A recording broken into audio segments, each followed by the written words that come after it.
Hello, good morning. దేవుని నామంలో మీ అందరికీ శుభములు.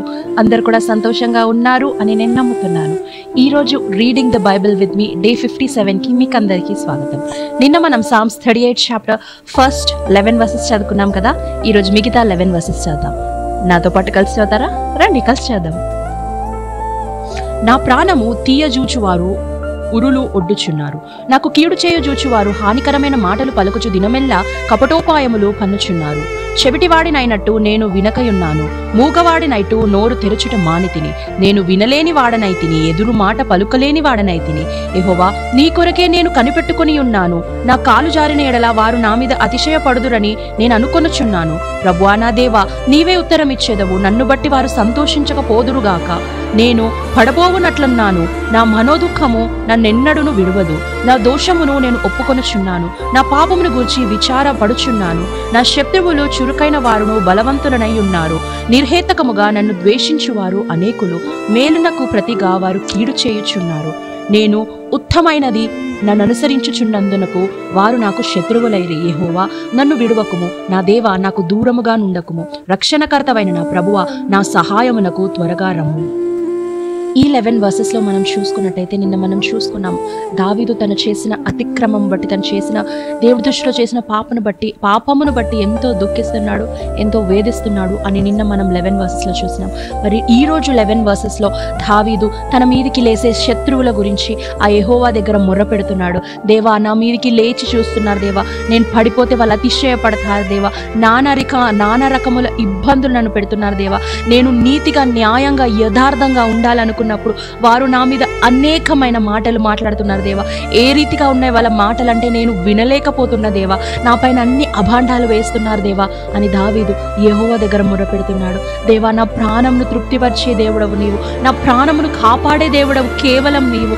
ఈ సమస్యలో నుంచి, ఊబిలో నుంచి నన్ను బయటికి తీయవా అని యెహోవాని ప్రాధేయపడుతున్నాడు దావీదు. నిజమే కదా, మనం ఈరోజు అనుకుంటాము మనం మారు మనసు పొంది, అవును నేను దేవుడిలాగా జీవిస్తా, దేవుణ్ణి పోలి జీవిస్తా, యేసయ్యను పోలి జీవిస్తా, నేను యథార్థంగా ఉంటా, నా పనిలోనే కానీ నాకు ఇచ్చిన ఏదైనప్పటికీ నేను యథార్థంగా ఉంటా అని మనం ఎప్పుడైతే అనుకుంటామో అనేక రకమైన శోధనలు మన మీదకి వస్తాయి, అనేక రకమైన జనులు మన మీదకి లేస్తారు.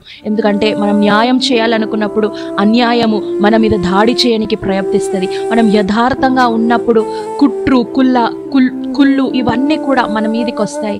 కానీ దావీదు ఒక్కటే చెప్తున్నాడు, దేవా వీళ్ళందరి నుంచి నువ్వు నన్నే రక్షిస్తావు దేవా, నన్ను రక్షించే దేవుడు కేవలం నీవు మాత్రమే. మన మీద కూడా వచ్చే అభాండాల గురించి నువ్వు ఆలోచించి, నువ్వు భయపడి, కొన్నిసార్లు ఏమవుతుందంటే మనం యథార్థంగా ఉండాలని డిసిషన్ తీసుకుంటాము, కానీ మనుషులు మాట్లాడే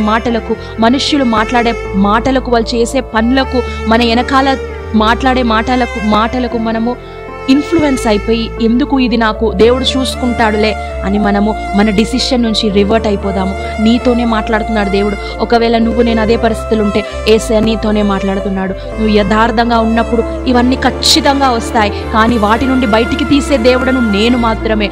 కానీ నువ్వు నీ మార్గంలో నుండి తొలగిపోతే ఇక దేవుడు నీకు నా కోసం పనిచేయడు. ఒకసారి కళ్ళు మూసుకుందామా.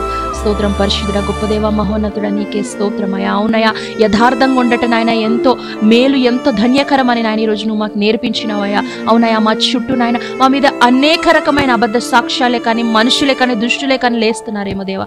కానీ నాయన వాళ్ళందరి నుంచి విడిపించే సామర్థ్యం నీకు మాత్రమే ఉంది యేసయ్యా. మా పరిస్థితులను బట్టి నాయన, వేరే వాళ్ళ మాటలను బట్టి నాయన, మా మనస్తత్వాలు మేము మార్చుకోకుండా, మా డిసిషన్స్ మేము మార్చుకోకుండా అయా నీ కొరకు నాయన నిలబడే కృపను అనుగ్రహించండి. దినం నీకు అప్పగించుకుంటూ యేసు నామములో ప్రార్థించి వేడుకుంటున్నాం స్వామి, ఆమేన్. ఈ రీడింగ్ ద బైబిల్ విత్ మీ మీకు దీవెనకరంగా ఉంటే లైక్ చేయండి, షేర్ చేయండి, సబ్స్క్రైబ్ చేయండి. రోజు దేవుడి వాక్యంలో బలపడుతున్నారని నేను నమ్ముతున్నాను, ఎందుకంటే నేను కూడా బలపడుతున్నాను. తిరిగి రేపు ఉదయ సమయం కలుసుకుందాం. అప్పటి వరకు దేవుడు మిమ్మల్ని దీవించి ఆశీర్వదించును గాక. ఆమేన్.